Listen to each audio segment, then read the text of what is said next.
Esta segunda parte va a ser más breve para que después podamos dar lugar al diálogo, y también didácticamente hablando la voy a dividir en 4 partes. Estas 4 partes intentarían responder a la pregunta ¿qué hacer? Dado que ya hemos dicho lo que no hay que hacer. Primera reflexión. En toda respuesta que se le dé a esta pregunta, no hay que subestimar políticamente el papel que juega el testimonio. Decir la verdad, salvar el honor de la verdad oportuna e inoportunamente, tiene un valor político, es decir, obra sobre el bien común. Porque decir públicamente la verdad y sostenerla incide sobre la polis. No es solamente una actitud individual o subjetiva, porque uno proclama la verdad públicamente salvando el honor de la verdad. En el Cantar del Cid hay un personaje, Pedro Bermúdez, que dice: lengua sin brazos, ¿cómo osas hablar? Posiblemente este sea el retrato de nuestra situación. Somos lenguas sin brazos. Lenguas que predican la verdad porque conocen la verdad, porque la han aprendido de los maestros, pero no tenemos brazos, no tenemos poderes, ni tenemos poder. Entonces, igual tenemos que osar hablar, porque precisamente el elogio que hace el juglar es el elogio de aquel que osa hablar aún siendo una lengua sin brazos. Existe el derecho y el deber a la desobediencia. Existe el derecho y el deber a la resistencia contra un gobierno y contra un sistema ilegítimo. Y toda reconquista empezó siendo siempre una resistencia. Históricamente hablando, no hay ningún acontecimiento reconquistador en la historia que no haya tenido primero un foco resistente, sea Sagunto, sea Numancia, sea el Alcázar de Toledo o la Vuelta de Obligado. Toda reconquista siempre empezó siendo una resistencia. Existe el derecho y el deber de negarse a pensar y a obrar como quieren obligarnos a pensar y a obrar los poderes políticos dominantes. Las ideologías destructivas, tal el caso del liberalismo, no deben prevalecer sobre la realidad. Dice Piper, y dice bien, cada vez que lo real se impone, cada vez que hablamos sí, sí, no, no, el primado de la mentira retrocede. ¿A qué le tiene miedo la mentira? A la verdad. ¿A qué le tenía miedo Kelsen? A la verdad. ¿A qué le siguen teniendo miedo hoy los liberales y los marxistas y los ideólogos? A la verdad. Entonces, cada vez que la verdad se proclama, cada vez que el primado de la verdad se ejecuta, hay un retroceso de la mentira y lo real se impone. Hay una tentación que hay que evitar, la tentación de creer que nosotros somos abstencionistas o que no hacemos nada. No somos abstencionistas, no estamos predicando la abstención política, estamos predicando la recta y justa participación política, acción política y representatividad política. No es no hacer nada, señalar lo que no se debe hacer. No es no hacer nada, enfrentarse a solas y sin medios con el poder corrupto. No es no hacer nada, no es abstencionismo, hacer de nuestras vidas vidas coherentes. Predicar que la política debe estar subordinada a la moral, ordenada al bien común y fundada en la concordia. Todo esto no es no hacer nada. Todo esto no es abstencionismo. Todo esto es hacer lo que se debe hacer. no debe ser abolido de nuestro horizonte ético-político el deber del heroísmo, el deber de la lucha, el deber de la batalla, el deber de realizar actos abnegados buscando el restablecimiento de la justicia. Todo acto a favor del bien común es un acto político. Todo acto concreto, específico y singular en pro del bien común es un acto político, porque el fin de la política es el bien común completo y no la toma del poder. Recordemos siempre que entre los nuestros fueron abatidos por su peligrosidad para la revolución y para la modernidad los que según el mundo no hacían nada, los que según el mundo no tenían soluciones, los que según el mundo no tenían ningún poder, ninguna función, ningún cargo. Fueron abatidos por extremadamente peligrosos los que no eran candidatos electorales, los que no formaban parte de partidos políticos, los que no eran agentes funcionales al régimen, los que no eran católicos liberales. Fueron abatidos Yenta y Saccheri. Y así como yo les decía hace un rato que cuando los rojos fusilan al Sagrado Corazón, sin saberlo nos están dando la razón, Cristo reina, luego yo que odio a Cristo no quiero que reine y lo fusilo, los que mataron a Yenta y a Saccheri también nos dan la razón. Los más peligrosos son los testigos. Los más peligrosos son los hombres que le dan preeminencia a la vida contemplativa. Los más peligrosos son los que señalan la verdad, trazan el camino de la verdad, la descubren y la transmiten y la comunican limpiamente a otros. En la idea y las ideologías, dice Yenta, los prudentes que se usan y los numerosos partidarios del mal menor tienen como maestro a Protágoras. El liberalismo moderno procede del gran sofista Protágoras, que sostenía contra el magisterio de Sócrates que el hombre es la medida de todas las cosas. Pero les pediría, y sobre todo a los más jóvenes, que presten atención a lo que les voy a decir ahora. A Yenta lo matan el 27 de octubre de 1974. O sea que su último día de vida fue el 27 de octubre de 1974. El día anterior, el 26 de octubre de 1974, Yenta dio la última conferencia pública en la cual hizo alusión a su propia muerte. Pero el día anterior a la última conferencia, el 25 de octubre de 1974, escribió una carta estremecedora dirigida al profesor Irán Zamboni, un amigo particular de Yenta, y Yenta le dice esto, que a pesar de los años que han pasado, 44, 45 años, yo no puedo dejar de leer sin sobrecogimiento. Yenta le dice al profesor Zamboni, mañana, o sea 26 de octubre, el 27 lo matan, mañana hablaré en un acto de relativa importancia. Lo haré como si fuera la última vez, porque hay que estar preparado y dispuesto. Lo que menos soporto son los nacionalistas y católicos tácticos que pretenden copar los movimientos y terminan sirviendo lo peor. Pero parece escrito esta mañana.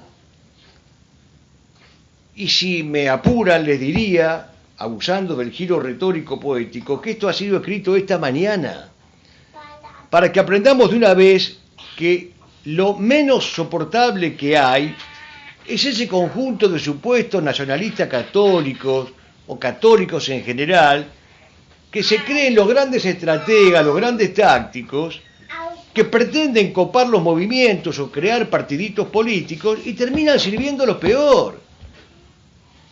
Creen que están sirviendo a la vida y reniegan del autor de la vida, que es Jesucristo, al que no son capaces de profesar públicamente, diciendo que el fin de la política es la realeza social de Jesucristo.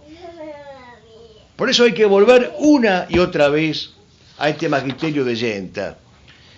Por consiguiente, no cometamos el desatino de descalificar y de subestimar a los testigos. No cometamos el desatino de descalificar y de subestimar por abstencionistas a los hombres bien formados que se constituyen en autoridades aunque no tengan poder. Estos hombres ofrecen una solución para cada problema, no son escuchados por el mundo. Contrariamente, los hombres deformados, pero alzados con el poder, ofrecen un problema para cada solución, y estos sí son escuchados por el mundo. El padre Castellani dice: dar recetas es mucho más fácil que dar los ingredientes de las recetas. Desconfíen de lo que ofrecen un recetario. Es preferible tener un ideario y no un recetario. Por eso cuando ustedes, con toda razón, derecho, yo los entiendo legítimamente, pero de un modo apremiante, urgente, acelerado, vertiginoso, se preguntan ¿qué hacer, qué hacer, qué hacer? Esta es la primera respuesta. No hay que tener un recetario para responder la pregunta ¿qué hacer? Hay que tener un ideario. Un ideario que consista en dar la verdad a la inteligencia, el bien a la voluntad y la belleza a la sensibilidad. Y tener y conocer y comunicar los ingredientes es más importante que tener el supuesto recetario terminado. En la epístola a Dioneto, uno de los textos patrísticos más olvidados del siglo II, se dice que los cristianos deben ser el alma de la ciudad. O sea, deben ser la memoria de la patria, el entendimiento de la patria y la voluntad de la patria. Y esta es la verdadera misión política que nos compete. Ser, políticamente hablando, la memoria, el entendimiento y la voluntad de la patria. Y en la carta a los hebreos se hace una distinción muy importante de alcances políticos. Se diferencia el espíritu de energía del espíritu de rendición. El católico debe tener espíritu de energía y no espíritu de rendición, tal como era el lema de los caballeros de Cristo en el occidente cristiano: batirse y no rendirse. O aquella máxima tan citada de Palafox, que después toma nuestro perro Cisneros: no sé capitular, no sé rendirme, después de muerto hablaremos. Hay un sermón de San Agustín, que es el sermón 340, que curiosamente ha pasado inadvertido y que parece ser el famoso recetario que todos piden y que nadie quiere conocer. San Agustín dice: ¿qué hay que hacer? Y da los ingredientes: corregir a los indisciplinados, confortar a los pusilánimes, sostener a los débiles, refutar a los adversarios, guardarse de los insidiosos, instruir a los ignorantes, estimular a los indolentes, aplacar a los soberbios, apaciguar a los pendencieros, ayudar a los pobres, liberar a los oprimidos, mostrar aprobación a los buenos. Vaya si tenemos cosas para hacer. Vaya entonces si no nos declaramos abstencionistas, sino que estamos proponiendo hacer las cosas que no proponen hacer aquellos que están dedicados a la vida política porque creen que esto no es política. Y es política todo aquello que contribuya, que coadyuve al bien común completo, entendiendo por bien común completo la sumatoria, si se me permite hablar analógicamente, del bienestar ordenado a la virtud y del bienestar y la virtud ordenados a la salvación. No basta, si uno se dedica a la política y es católico, no basta con proponer el bienestar. No basta siquiera con proponer la virtud, hay que proponer la salvación. Si no se propone el bienestar y la virtud ordenados a la salvación, no tenemos una política católica. Segunda reflexión. Para comprender mejor qué podemos hacer, hay que distinguir entre estructuras sociales y estructuras estatales. Estas últimas, las estructuras estatales, son creadas por el poder político y desde el poder político. Pero las primeras, las estructuras sociales, brotan de las relaciones amicales, parentales e institucionales. Relaciones que el hombre entabla a partir de la familia, por el solo hecho de vivir en un hogar que está inserto en un barrio, en una aldea y en una comarca. Este es el primero y el más propio de los ámbitos para aplicar el famoso principio de subsidiariedad. Y es en este ámbito donde podemos y debemos hacer nuestro aporte al bien común. Es en este ámbito donde podemos ser subsidiarios, que es un principio importantísimo de la política. Y es en el ámbito de los cuerpos intermedios que son, en condiciones normales, prolongación de la familia. Todas aquellas asociaciones fomentaristas, vecinalistas y corporativistas que en condiciones normales son y actúan como prolongaciones del seno familiar. El universo de las estructuras sociales existe. Seamos o no seamos parte del poder, tengamos o no tengamos poder. El hombre preocupado por la salud política, el hombre preocupado por el quehacer político, puede y debe actuar desinteresadamente en esas estructuras. Pero esto supone, y es lo que no hacemos nosotros, un cambio cosmovisional radical. O lo político es el servicio al bien común completo, o la política es prestar un servicio al bien común completo, o es mera conquista del poder. Atención.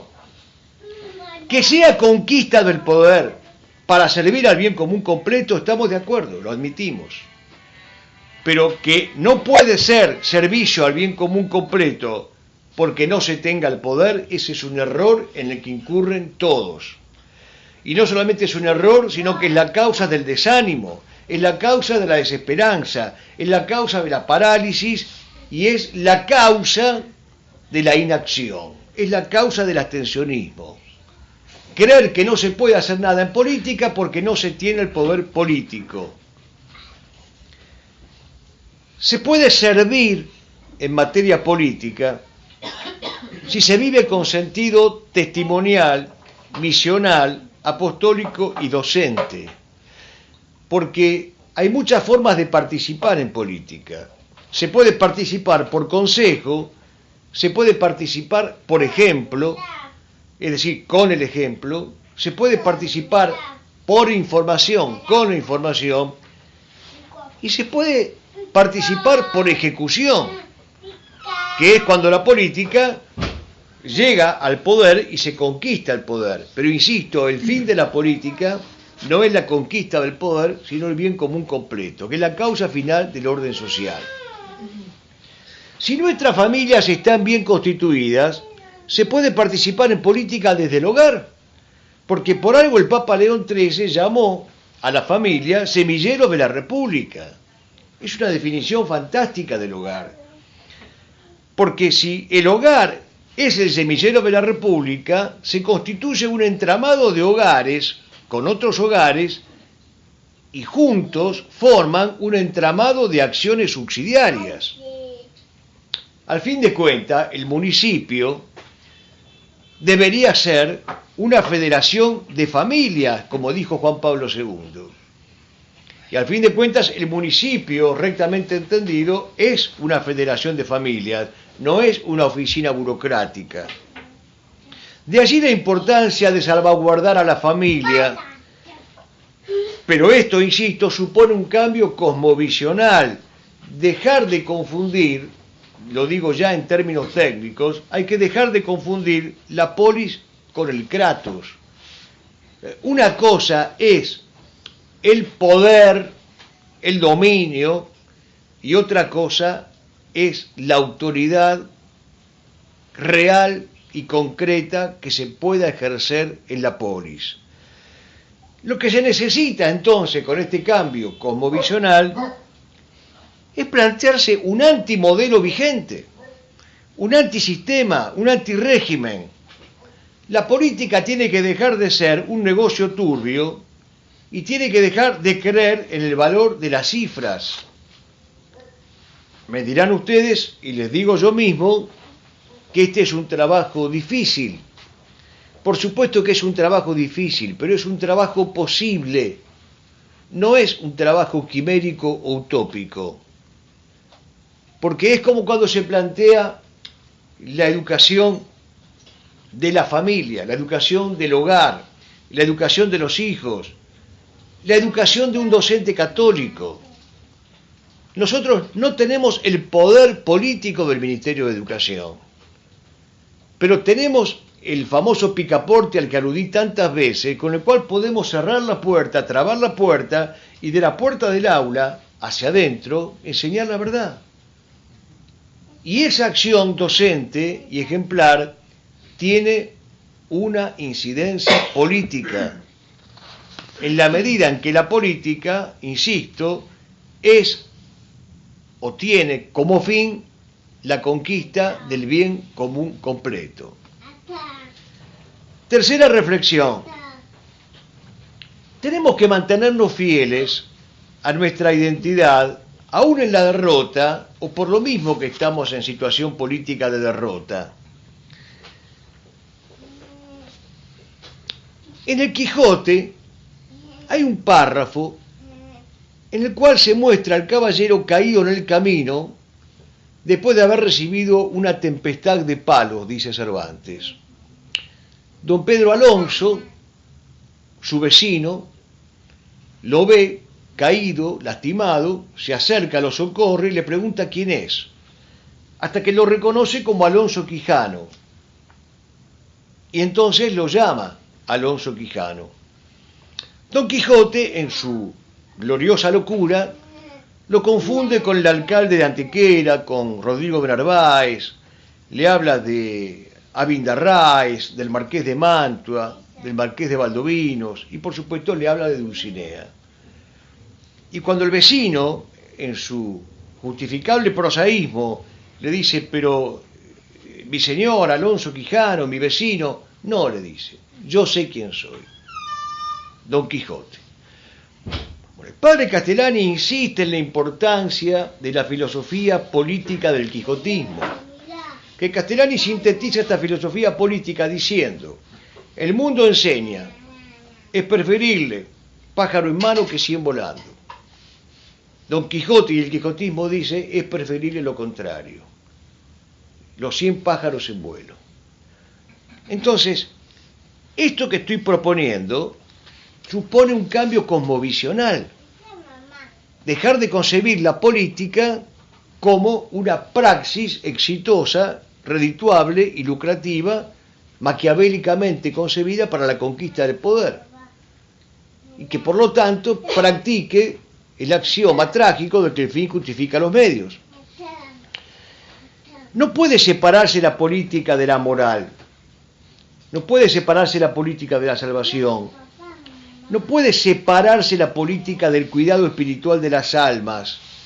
El maquiavelismo está condenado por la Iglesia. Todas las formas de maquiavelismo están condenadas. El político católico no es el que cita al Papa, y no es un sarcasmo el que estoy haciendo. Hablo del Papa en sentido genérico, del pontificado. El político católico no es el que cita al Papa. El político católico es el que se consagra públicamente a la reyesía de Cristo y el que propone como fin de su acción política el omnia instaurare in Cristo. No se trata de salvar a las dos vidas, hay que salvar al autor de la vida.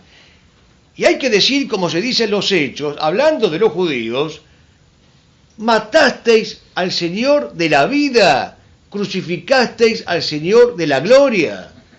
Pero este es el otro tabú que no puede superar ninguno de los candidatos presuntamente católicos. Nadie tiene la lucidez y el coraje de nombrar con los nombres conocidos e irreemplazables a los judíos y a los masones. Nadie quiere decir que hay una culpabilidad en judíos y en masones. Nadie quiere hacerse cargo de decir públicamente: estoy en contra del judaísmo y de la masonería, porque tengo motivos, porque tengo razones, porque me sobran las causas para estar en contra de estos enemigos declarados de Dios y de la patria. Esto no se quiere decir, esto no se sabe decir. La vida sobrenatural de las naciones existe. ¿Quién se ocupa de la vida sobrenatural de las naciones? Estamos legítimamente preocupados por la vida de los embriones, por la vida de los fetos, por la vida de nuestros chiquitos asesinados en los vientres maternos. ¿Quién se ocupa de la vida sobrenatural de las naciones? Por eso hay que distinguir entre la política como misión y la política como aventura. Una cosa es la política como aventura electoralista, una tómbola en la cual apuesto y me va bien o mal o más o menos, y estamos pendientes de los votos que sacamos, y otra cosa es la política como misión. Le debemos al padre Bojorge, por su notable conferencia sobre la debilidad política de los católicos, el redescubrimiento de una pieza poética de Chesterton sobre la reina de las 7 espadas. Cuentas en ella el caso de los 7 caballeros, encarnaduras de otras tantas naciones y de la misma batalla por la cristiandad, que al final de sus travesías terrenas acuden a María Santísima, confiándose en ella y lamentándose de las derrotas terrenas. La Virgen habla para decirle que sus espadas están guardadas en su corazón. Y pareció que las espadas caían de él, dice Chesterton. Pareció que las espadas caían del corazón de María, con un estruendo como el de los rayos cuando caen. Y los fantásticos caballeros se inclinaron para reunirse y ceñirse de nuevo para la pelea. Hay una versión criolla, si se me permite, de este hermoso cuento chestertoniano, que es la copla que compuso el coronel Day Linares, cuando habla de su sable. Los dos aquí a la querencia fuimos a dar, compañero, querido sable ladero de mi vida militar, que te puse a descansar colgadito del armero. Seguiremos así juntos y a recordarte yo vuelvo, comentario que no huelgo, ya la tengas bien clarita, la patria nos necesita, ahí nomás yo te descuelgo. Habremos de separarnos y en este juicio no yerro, mi viejo amigo de fierro que estarás en mi vigilia y te irás con mi familia cuando termine mi entierro. Y la última reflexión es que debemos estar dispuestos a tomar decisiones justas y decisiones irrevocables. Rescatar las esencias, los nombres exactos de las cosas, atreverse a definir sin eufemismos, atreverse a hablar sin elipsis, es un modo estupendo de cooperar al bien común completo, fin de la vida política. Por lo tanto, despreciemos a los frívolos, a los superficiales, a los esclavos de la imagen, a los acomodaticios y a todos los que son funcionales a la democracia, empezando por los que se presentan como católicos. Son funcionales a la democracia perversa y son funcionales a los amos de esa democracia perversa, que son los judíos y los masones, cuyos nombres tiemblan de solo pensar que algún día tuvieran que pronunciar públicamente. Esta concepción política que estamos propiciando supone dejar de lado toda contemporización con el sistema, toda componenda con el régimen, toda coyunda con el modelo, toda convalidación teórico-práctica del mismo y todo pacifismo de convivencia, toda complacencia con la partidocracia. Esta concepción política que estamos predicando consiste en decirle a nuestros amigos que el fin de nuestras vidas políticas no es convertirnos en candidatos, sino convertirnos en reconquistadores. Y algo que me parece muy importante, y que por eso lo voy dejando para el cierre de esta charla, es que cuando nos hacemos la legítima pregunta sobre el qué hacer, tenemos que saber algo. Esto se lo digo también particularmente a los más jóvenes. La respuesta a la pregunta por el qué hacer no es una de esas preguntas que admita una respuesta inmediata, una respuesta súbita, bajo la forma de un recetario. ¿Qué hay que hacer? ¿Qué hay que hacer? Esto. No. Es un tipo de pregunta que tiene una naturaleza que hay que respetar, porque la pregunta por el qué hacer admite y exige una respuesta gradual, retroactiva y prospectiva. Quisiera poder ser claro en esto. Digo que admite una respuesta gradual porque no es el tipo de preguntas que admita una respuesta súbita. ¿Y cómo me voy aquí a mi casa? ¿Con qué colectivo? Tome el 5. No es ese tipo de preguntas. Es un tipo de pregunta que exige, para ser seria la respuesta, una respuesta gradual. Pero también exige una respuesta retroactiva. ¿Por qué retroactiva? Porque la pregunta por el qué hacer, si se va a contestar seria y dignamente, supone decir, mire, lo que hay que hacer es lo que venimos haciendo en los últimos 40 o 50 años. ¿Qué es lo que dice Vázquez de Mella? Si van a votar, que voten los muertos, que voten las generaciones que nos precedieron. Por eso cuando él dice que la tradición es el sufragio universal de los siglos. Entonces, si me van a preguntar qué hay que hacer, tengan en cuenta lo que se viene haciendo, no desde las personas de mi generación, sino desde las distintas generaciones precedentes que fueron haciendo cosas sin las cuales hoy no estaríamos aquí nosotros.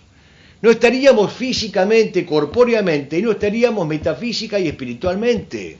Nosotros somos herederos de aquellos que le dieron respuesta al qué hacer y contestaron al qué hacer haciendo un montón de cosas buenas, algunas de las cuales no existían. Por poner un ejemplo, el revisionismo histórico.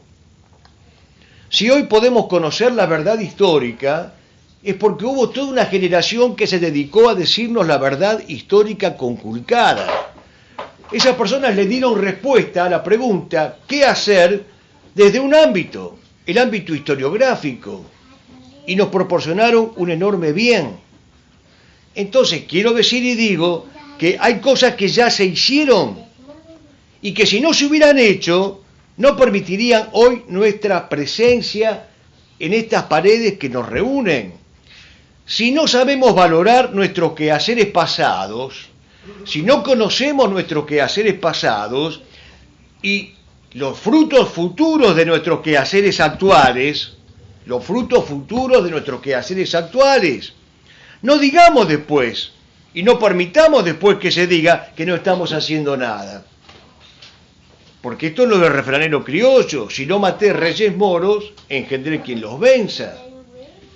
Yo puedo decir, y hablo a título personal, pero sé que todos ustedes podrían hacer lo mismo, que el paso de los años me permitió ver algunos frutos que parecían imposibles de ser vistos cuando se empezó a ejecutar y a predicar un cierto curso de acción.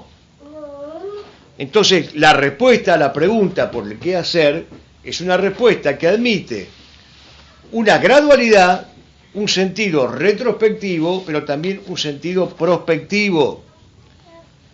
Lo digo una vez más, no somos abstencionistas.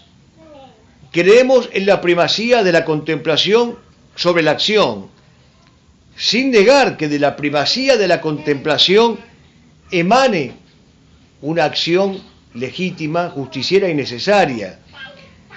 Creemos en la militancia política ejecutada con sentido misional, apostólico, docente y formativo, lejos y ajenos a los empujones por pescar alguna parcelita de poder, que es lo que dice Castellani: politiqueros y comités puro grito y trapo, y los partidos tan igualitos como porotos, quítate tú que me pongo yo porque soy más guapo, y la gran farsa de echar los votos. Castellani habla del esfuerzo largo y continuado del esclarecimiento. Entonces, no somos abstencionistas, no somos cómplices, somos contrarrevolucionarios, no somos revolucionarios y no somos modernos, somos tradicionalistas. Hay un poeta salteño, poeta y médico, creo que es Dragone, que escribió un libro precioso, la Biblia de la abuela, creo que se llama, y en un momento determinado, él comparte esta poesía, dice: se nos murió la patria hace ya tiempo, la pequeña aldea. Era una patria casi adolescente, era una niña apenas. La velamos muy pocos, un grupito de chicos de la escuela. Para la mayoría de la gente era un día cualquiera. Pusimos sobre el guardapolvo blanco las renegridas trenzas, la Virgen de Luján y una azul y blanca escarapela. Era solo una patria, nos decían los hombres de la aldea. Es mejor que muriera. Pero estábamos tristes, esa patria era la patria nuestra. Es muy triste ser huérfanos de patria. Luego nos dimos cuenta. Que no nos suceda esto. Que nos demos cuenta ya que no se puede ser huérfanos de patria. Que nos demos cuenta aquí y ahora de que a la patria hay que amarla con amor de padre, con amor de esposo y con amor de hijo. El amor de hijo está hecho de obediencia. El amor de padre está hecho de tutela.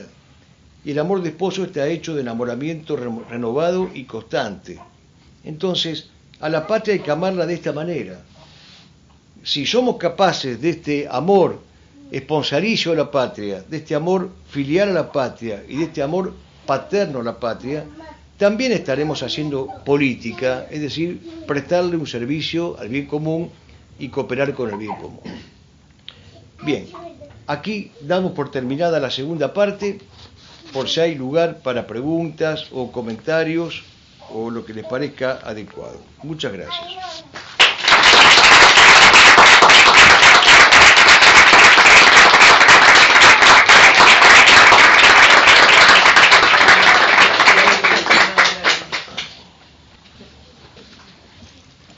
Bueno, hago una última aclaración didáctica.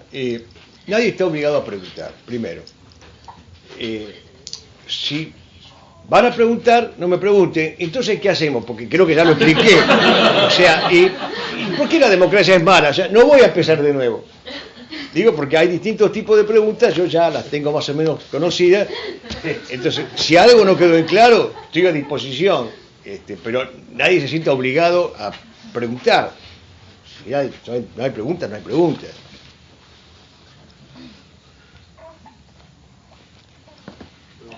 Creo que los inhibí, sí. Usted dijo lo del sufragio universal y dijo que iba a decir la diferencia con elegir gobernante.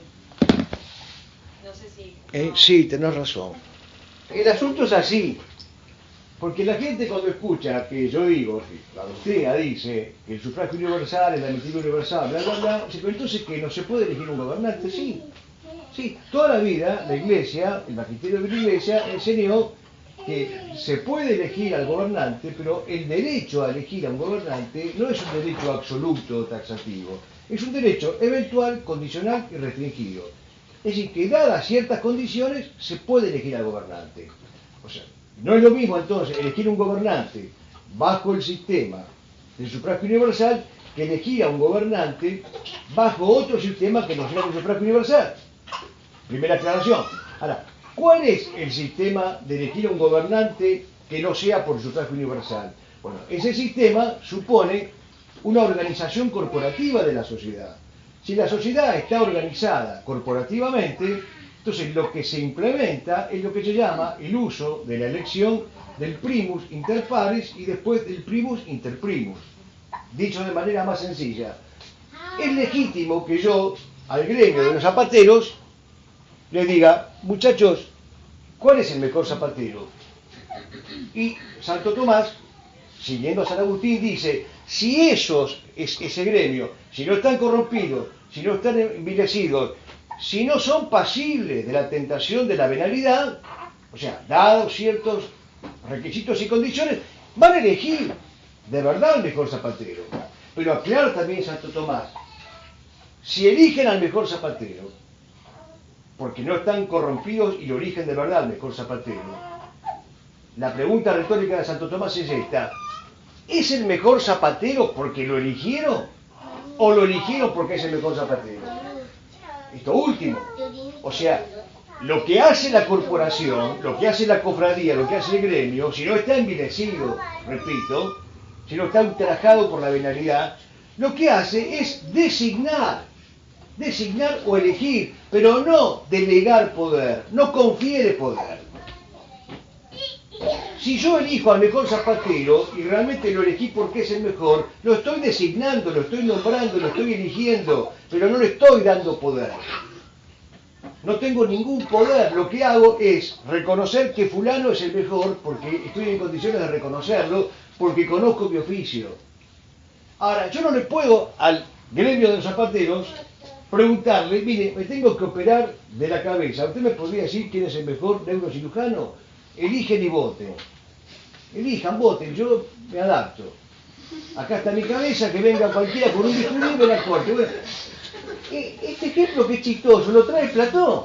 Platón lo pone. Y es una locura pensar que en la República una persona tiene un problema de salud y lo va a someter a plebiscito multitudinario. Entonces es una locura pensar, dice Platón, que algo más importante que la salud privada, que la salud pública, la salud populi, se va a dejar librado al frenesí multitudinario de la gente. Entonces, ¿por qué les decía yo esto? Porque nadie niega que, dadas ciertas condiciones y requisitos, se pueda elegir a un gobernante. Es más, es aconsejable que la sociedad orgánica elija a un gobernante, pero la sociedad orgánica, porque entonces se elige al primus inter pares, al primero entre pares, y luego al primero entre los primeros. Eso tiene más lógica, lo cual tampoco quiere decir que el sistema es infalible. No quiere decir que sea infalible, pero quiere decir que es más justo, está transido de legitimidad y sobre todo de logicidad. Tiene lógica, porque tiene lógica que yo le pregunte a los carpinteros quién es el mejor carpintero. Tiene lógica. O que le pregunten a los maestros quién es el mejor maestro o lo que fuere.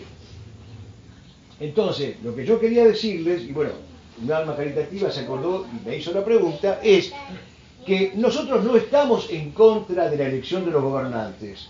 Estamos en contra de la elección de los gobernantes bajo el sistema del sufragio universal. Porque allí está la mentira intrínseca. Bajo otro sistema que no fuera del sufragio universal hay mayor garantía de logicidad y de razonabilidad y de licitud.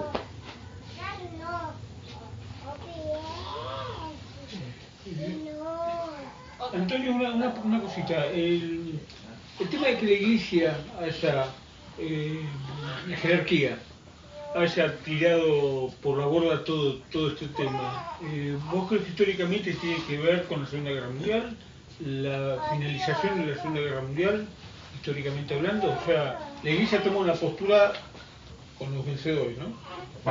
Bueno, esa es la tesis de Federico Miura y yo la comparto totalmente. Es más, cuando yo presenté el libro de Federico Miura que se llama Noticias, de ayer, de hoy y de siempre, y se hincapié precisamente en esta tesis de Federico Miura Sever, que para mí es verdadera, y es que una de las causas, si no la causa principal, por la cual la Iglesia, desde el punto de vista político, dejemos de lado ahora la fe, ¿no? Es un tema aparte, político.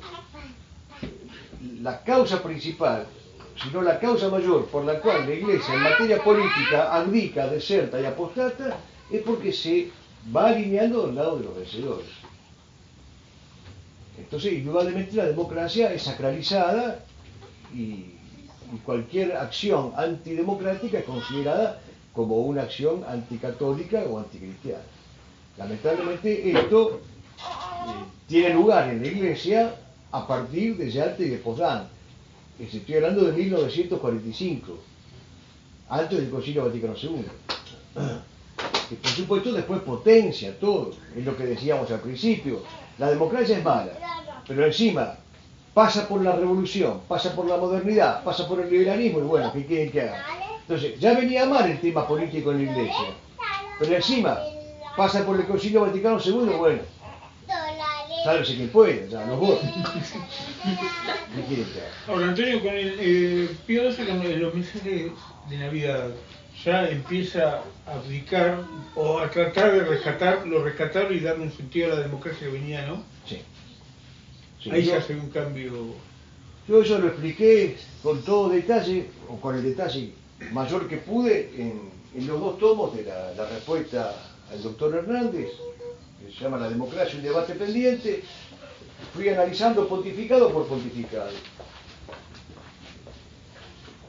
tomando por lo menos los 6 papas previos al Concilio Vaticano II. Hasta que llegué a Pío XII y bueno, sí, constaté lo que dice Jorge, obviamente. O sea, hay una fragilidad y una debilidad que asoma en el magisterio antes del Concilio Vaticano II, que es un tema arduo y difícil que algún día tendríamos que tratar reuniéndonos expresamente para eso, ¿no? Pero también no es un tema que en 2 minutos les explico la crisis previa al Concilio Vaticano II, bueno, lleva un poco más de 1 minuto. O pasa, la gente cuando manda un WhatsApp, ¿qué puedo leer sobre Aristóteles? En un WhatsApp. Serio, o sea, hay respuestas que exigen gradualidad, mirada retrospectiva, introspectiva, prospectiva. Pero claro, vivimos en una época en la cual todo el mundo a la corrida y urgente. Yo, ustedes saben, soy el fundador de Ciberfacho. Ciberfacho responde las 24 horas, los 365 días del año. Ciberfacho siempre te da más. Y a ti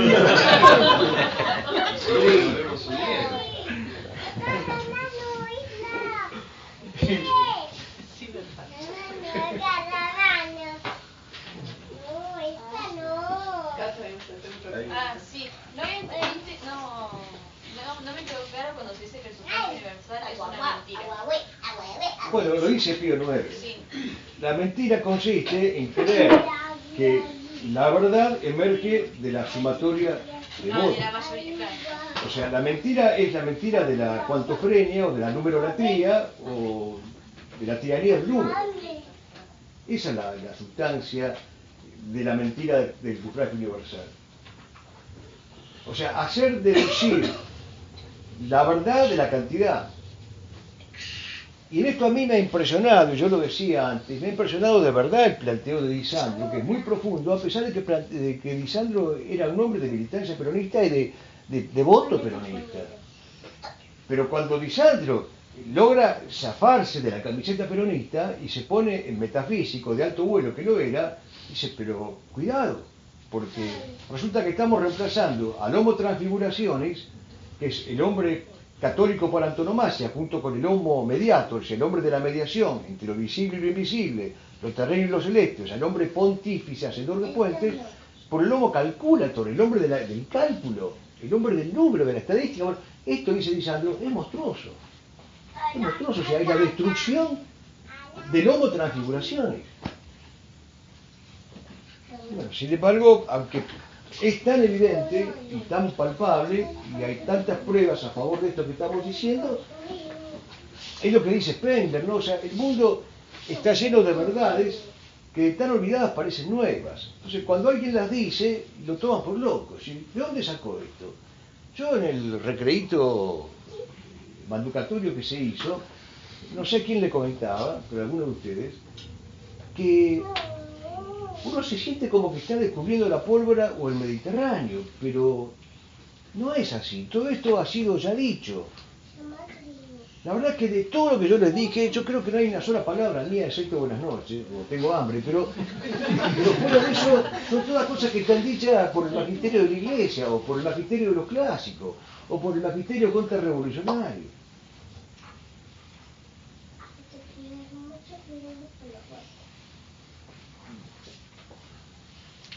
Yo tengo una consulta. Porque se habló del rol, o más o menos por encima del rol de la Iglesia, porque se habló del rol de la Iglesia, del rol, digamos, lo que vendría a ser el rol del católico en la política, y mi inquietud sería saber cuál sería el rol, o si debería desempeñar un rol las Fuerzas Armadas. Y sí, sí. También ayudaría a responder esta pregunta que es muy importante el pizarrón imaginario, así que imagínense el pizarrón, ¿no? Pero la inteligencia tiene un objeto propio que es la verdad. La inteligencia no puede llegar a su objeto propio, que es la verdad, sin la virtud de la prudencia. La voluntad tiene su objeto propio que es el bien. La voluntad no puede llegar al bien sin una virtud que se llama fortaleza. Y la sensibilidad tiene un objeto propio que es la belleza. No puede llegar a su objeto propio sin la virtud de la templanza. Cuando estas tres virtudes se dan coordinadas y mancomunadamente, se dice que el hombre es justo, porque tiene prudencia, justicia, fortaleza y templanza. Ahora, este esquema tiene su equivalente o su correlato en la polis, en la ciudad. El objeto propio de los magistrados es conducirnos a la verdad política, para lo cual se necesitan magistrados prudentes. El objeto propio de la voluntad política es el bien, pero para asegurar ese bien, para conquistarlo y para preservarlo, se necesita la fortaleza. El equivalente institucional, el equivalente político a la virtud individual de la fortaleza son las Fuerzas Armadas de la Nación. Entonces acá está la respuesta a la pregunta. Las Fuerzas Armadas de la Nación no son ajenas o no deberían ser ajenas a la vida de la polis. Y por eso que existe el derecho no solamente a la legítima defensa, sino el derecho al alzamiento armado contra la tiranía. Pero cuando veníamos en el camino con Juan y su familia, y surgió este tema, justamente lo que planteábamos era esto: para que las Fuerzas Armadas intervengan en política, desde el punto de vista armado, también se tienen que dar una serie de requisitos y circunstancias. Que aclaro, no porque esto sea filmado o lo que fuere, lo aclaro porque es así. Dios nos libre y guarde hoy de que las Fuerzas Armadas intenten algún conato político, porque son y están hechas de la misma mala y pútrida materia que el resto de la clase política. Pero existe en la recta doctrina política del católico, existe el derecho y el deber a la resistencia armada, al levantamiento armado, lo cual supone en el que se levante tener la recta doctrina y la recta disposición de ánimo para repetir la gesta de los cristeros o la gesta de la Vendée o la cruzada española o nuestra propia epopeya, la de Facundo Quiroga en los llanos, levantándose con la bandera religión o muerte. O sea, hay un papel o una misión o un rol, como decías vos, de las Fuerzas Armadas. Pero supone que las Fuerzas Armadas, como los zapateros de mi ejemplo, no estén corruptas. Porque, una vez más, perdonen el ejemplo, cuando salgan de acá, no digan que yo puse este ejemplo, inventen que puse un ejemplo más noble. Pero si yo les pido a los zapateros que elijan al mejor del gremio, es muy posible que no se equivoquen. Para lo cual necesito un gremio virtuoso de zapateros. Para pedirle a las Fuerzas Armadas que actúen en política con las armas, necesito un gremio virtuoso de hombres de armas. No tengo hoy en Argentina un gremio virtuoso de hombres de armas. Porque son parte del mismo sistema envilecedor y corrupto que ellos han prohijado, que han permitido y ante el cual han sucumbido.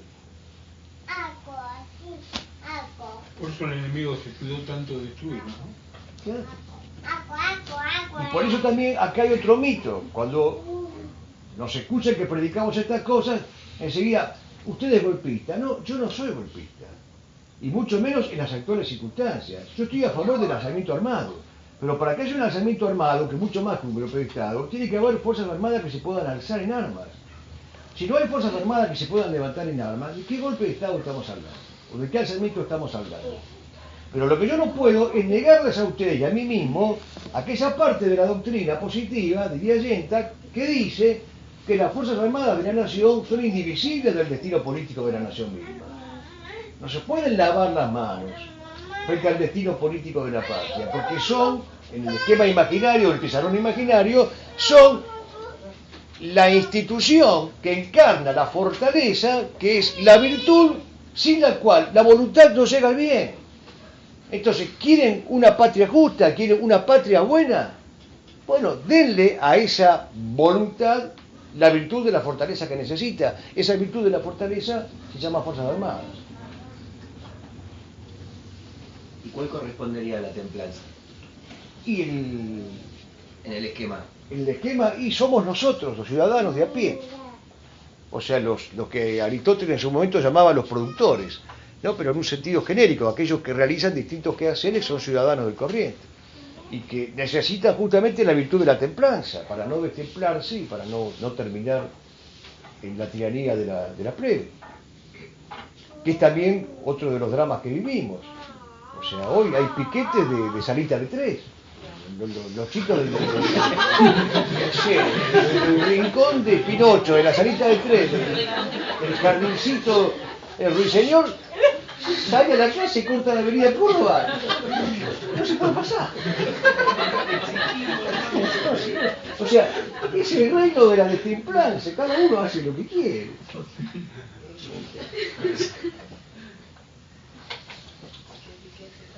Sí. Una pregunta. La soberanía popular en sí misma, ¿no es una mentira el concepto de soberanía como que es impracticable? Más allá si uno está o no está de acuerdo, pero ¿no es una utopía? Sí, ¿Soberanía sí. popular? Sí, claro, es absolutamente impracticable. O sea que está muy bien esa utopía, está muy bien. O sea que, aunque no hubiera una crítica filosófica, aunque no hubiera ninguna crítica metafísica, teológica, en la práctica es un blef, porque usted vota a fulano creyendo que le da su poder con su voto, y fulano hace lo que quiere. Y usted lo votó a lo mejor porque le pareció bueno. No, pero yo hablo del tema de la manipulación de la masa también. En realidad. Sí, bueno, está estudiado el tema de la propaganda política, claro. Sí, es un buen argumento ese, es un muy buen argumento.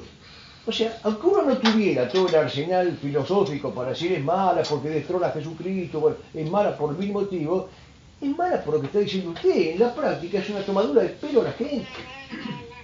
Es una gran tomadura de pelo al electorado.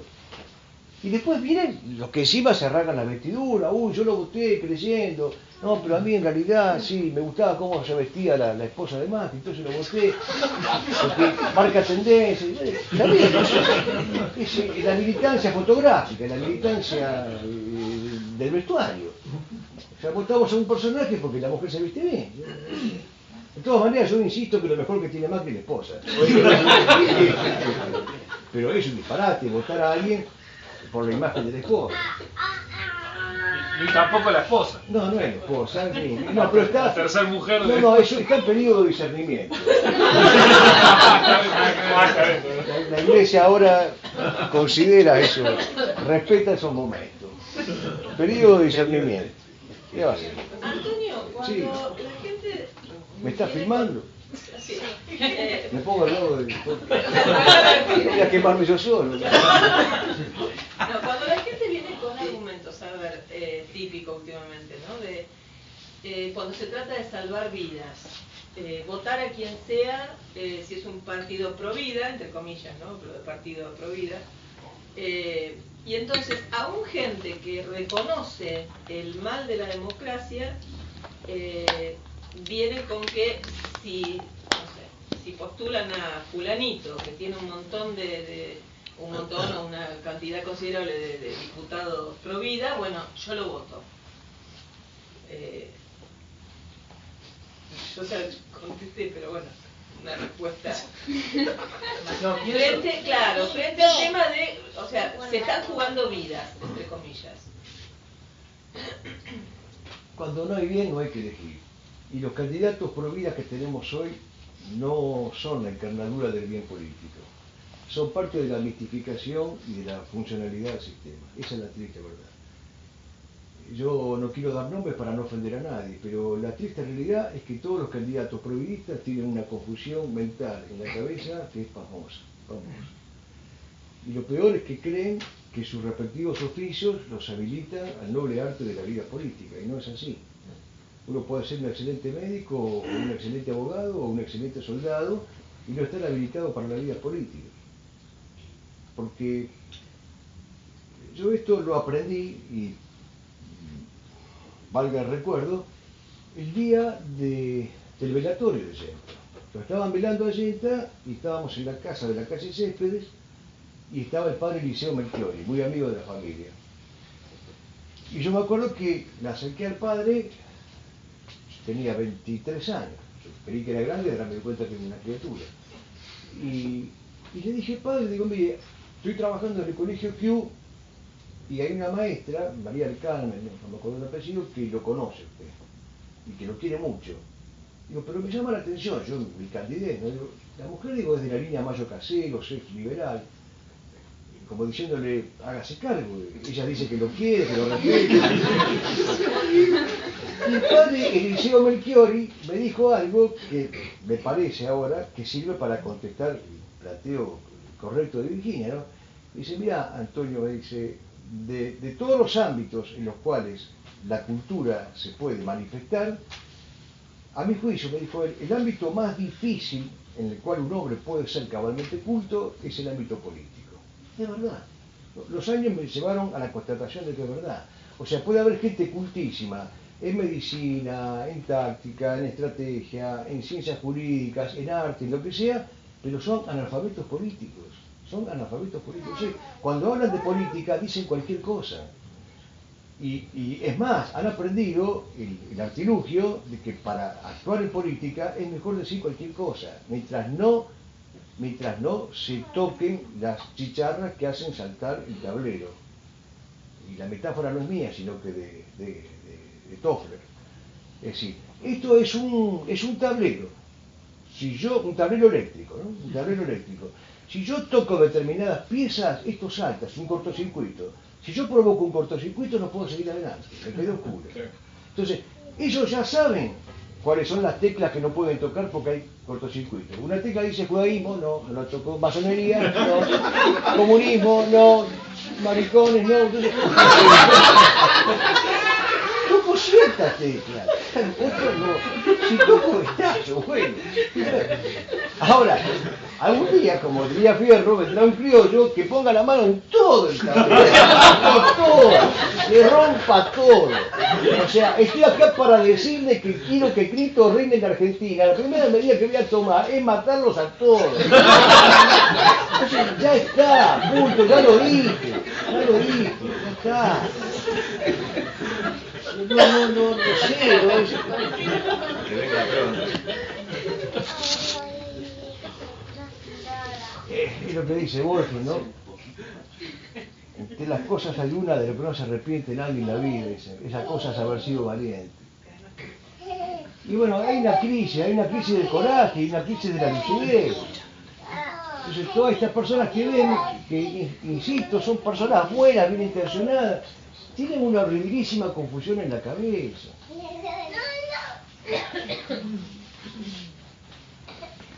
Y después lo que decía Borrás, en política, decía Borrás, la desesperación es una estupidez. les aclaro que para Morraz decir estupidez es como para nosotros hoy decir la peor de las palabrotas, ¿no? Y sin embargo Morraz, un hombre delicadísimo para escribir y para hablar, decía, en política la desesperación es una estupidez. Y tenía razón. Entonces, les digo esto porque muchos van a votar a esta gente movidos por la desesperación. Estamos desesperados. No hay que desesperarse. Es por lo que decía San Juan Crisóstomo, desesperar es descender al infierno, y que al infierno se vayan ellos. Nosotros luchamos por un paraíso erecto, vertical e implacable, dice José Antonio, un paraíso donde no se descanse nunca y que tenga junto a las jambas de la puerta ángeles con espadas. No podemos desesperarnos, porque no conduce a nada la desesperación, a no ser al infierno. Que se desesperen ellos, no nosotros. Nuestro sitio está afuera, al aire libre, Y tampoco bajo la noche clara, arma el brazo y en lo alto las estrellas, que sigan los demás con sus festines. Nosotros fuera, en vigilancia tensa, fervorosa y segura, ya presentimos el amanecer en la alegría de nuestras entrañas. Bueno, Y tampoco la tristeza, Antonio, ¿no? no, al contrario, Es una trampa desertarás primero la tristeza con su país de soles indecisos, dice Marichal en la didáctica de la alegría. La tristeza es el juego más tramposo del diablo. Y una vez ahuyentada la tristeza, cuídate de los tristes. Ellos no ven la luz como no fuera por el solo agujero de su flauta. No, qué tristeza. No, de ninguna manera. Que se amarguen ellos, que se desesperen ellos. Por eso me fastidia la gente amiga, la gente nuestra, que viene con... No hay ilusión personal, que viene... ¿Qué hacemos? ¿A quién voto? Y falta ahora para... Viene la PASO, viene octubre. No vote a nadie, no vaya. Estoy en el registro de infractores. No voté nunca. Entonces el día del juicio me van a preguntar eso. ¿Usted votó? Mire que hay dos casilleros. No voy. Tampoco hago un asado en casa. Al contrario, estoy de luto. Pero no voy, que vayan los demás. Yo no voy a votar. No voy.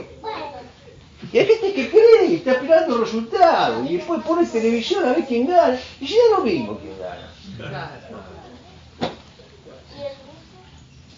Estamos a la espera del hombre oscuro que salvará la patria, que dice Don Orión. Dios permita. Aunque sea oscuro en sentido literal, o sea, aunque sea un negro, pero un negro...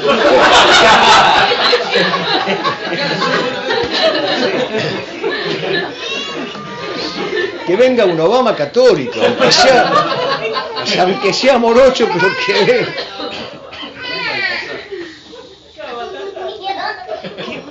San Martín de Porres, no sé, ¿qué otro negro ilustre? San Agustín, Falucho, cualquiera de ellos.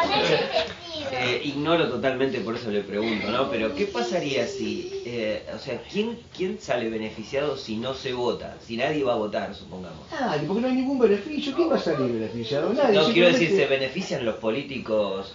Y siempre se van a beneficiar ellos. Lo que uno tiene que pensar es cuál es la conducta coherente. Lo que yo trataba de decir antes, uno tiene que ser coherente.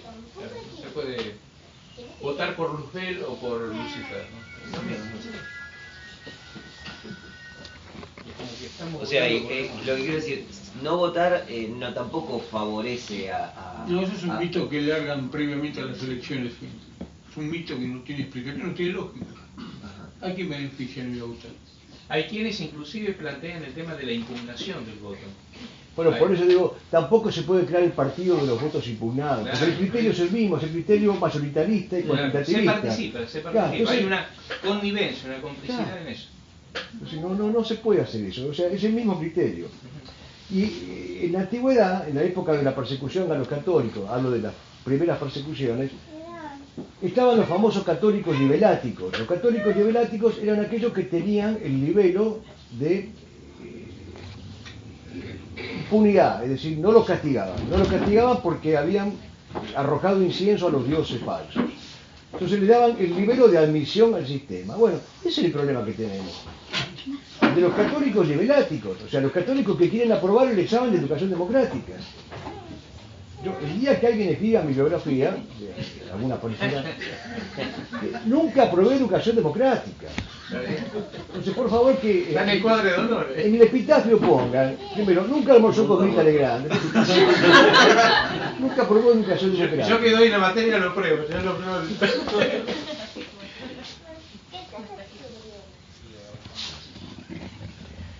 En fin.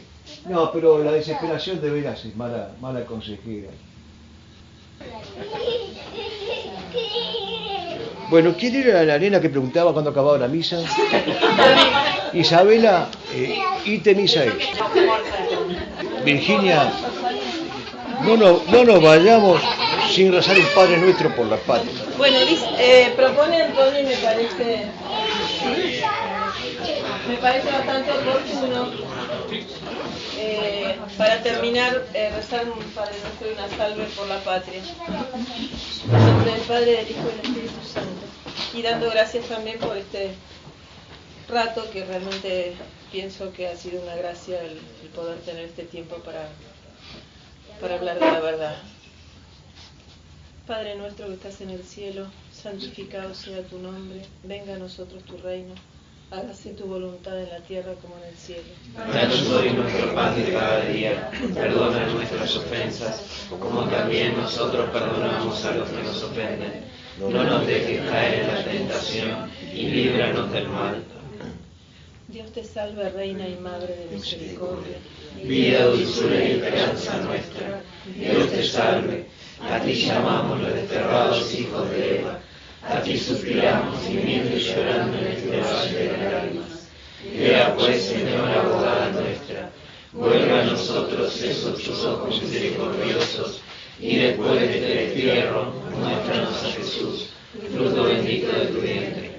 Oh clementísima, oh piadosa, oh dulce Virgen María, ruega por nosotros, Santa Madre de Dios, para que seamos dignos de alcanzar las promesas de nuestro Señor Jesucristo. Gloria al Padre, y al Hijo, y al Espíritu Santo. Como era en el principio, ahora y siempre, y por los siglos de los siglos. Amén. ¡Viva Cristo Rey! ¡Viva!